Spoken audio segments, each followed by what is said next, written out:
Halo semuanya, selamat siang. Perkenalkan, nama saya Fania Jovita, NIM 123380042 dari Prodi Desain Komunikasi Visual. Pada video kali ini, saya akan membahas materi yang saya angkat yang berjudul Proses Desain Pattern Berbasis Budaya. Sebelumnya ada yang tahu nggak di sini? Pattern itu apa? Nah, pattern itu secara singkatnya biasa disebut juga dengan motif. Di video kali ini saya akan membahas rangkaian proses yang dapat kita lakukan untuk membuat desain pattern yang berakar dari nilai-nilai budaya lokal kita, budaya Indonesia. Nah, mulai dari riset budaya, menggali makna simbolik, hingga menerjemahkannya ke dalam pola desain modern yang dapat diaplikasikan di berbagai media desain. Langsung aja kita masuk pada proses yang pertama, yaitu melakukan riset budaya. Nah, pada tahap ini kita mulai menggali elemen-elemen tradisional yang memiliki potensi visual yang menarik yang dapat kita masukkan ke dalam desain kita.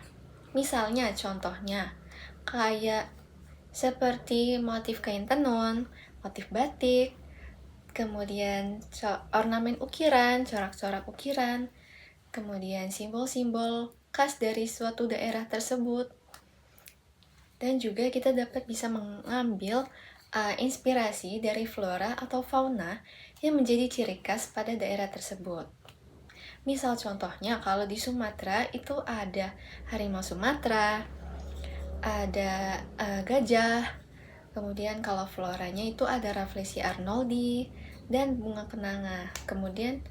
Dan masih banyak lagi yang dapat kita gali ya. Nah, kemudian setelah melakukan riset, biasanya desainer itu mengumpulkan hasil riset itu menjadi satu kesatuan yang disebut juga dengan mood board. Nah, mood board inilah yang akan kita pakai sebagai acuan dalam proses membuat desain selanjutnya. Kemudian, proses yang kedua yaitu melakukan sketsa dan ideasi visual. Pada tahap sketsa ini, kita dapat melakukannya dengan dua cara. Yang pertama, yaitu dengan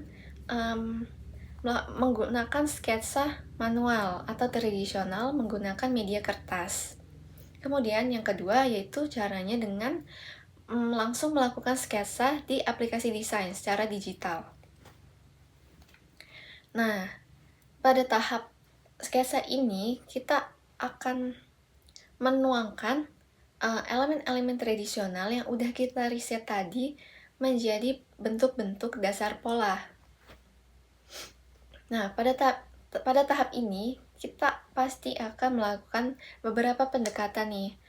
Yang pertama, apakah desain nanti akan dibuat bernuansa geometris atau bernuansa ornamental, atau mungkin mau abstrak aja nih, gitu.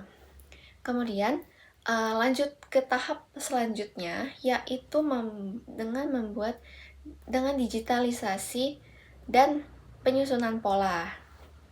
Pada tahap digitalisasi ini, desain yang udah tadi kita sketsa menjadi bentuk-bentuk dasar, kita transformasikan menjadi elemen digital.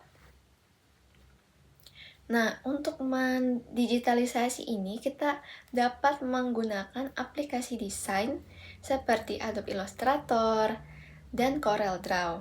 Dan masih banyak lagi aplikasi desain yang dapat kita pakai yang serupa. Begitu. Nah, setelah menjadi elemen digital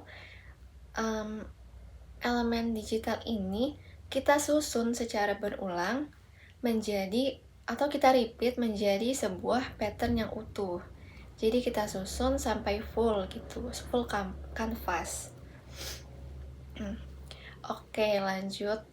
Nah, pada tahap ini kita itu harus mempertimbangkan juga pemilihan warna yang akan kita pakai. Kenapa? Karena warna yang kita pakai itu harus selaras dengan desain yang akan kita buat, elemen yang akan kita buat, supaya nyambung gitu dan memiliki makna. Oke, lanjut. Tahap selanjutnya yaitu implementasi desain. Nah, pada tahap implementasi desain ini, biasanya para desainer itu setelah melakukan digitalisasi pattern yang udah jadi ini, dibuat mockup. Mockup itu dibuat bertujuan untuk sebagai gambaran ketika desain kita nanti akan dicetak gitu, akan diaplikasikan di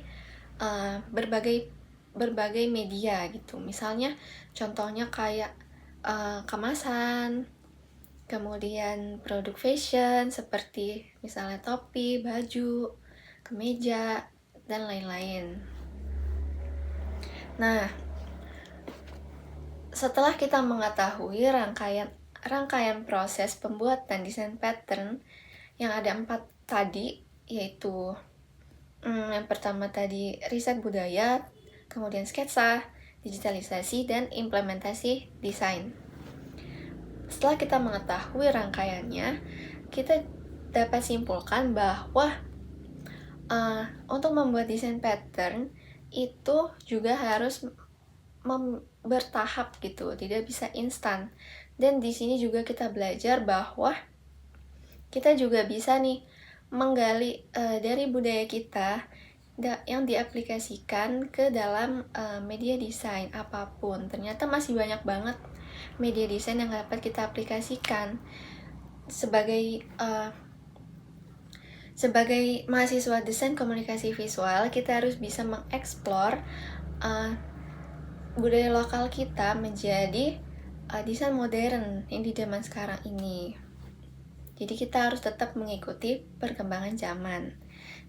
Tujuannya yaitu tidak hanya untuk sekedar estetis, membuat desain yang estetis aja, tetapi juga kita harus mengetahui gitu bahwa harus ada makna di balik desain yang kita buat. Itu bukan hanya sekedar bikin-bikin aja. Gitu. Mungkin sekian aja presentasi dari saya pada video kali ini. Mohon maaf apabila ada kesalahan kata. Semoga apa yang saya sampaikan ini dapat bermanfaat dan menambah wawasan kita sebagai untuk penonton dan kita semua dalam membuat desain pattern yang menarik yang berakar dari nilai-nilai budaya kita. Mungkin sekian aja presentasi dari saya. Terima kasih dan sampai jumpa.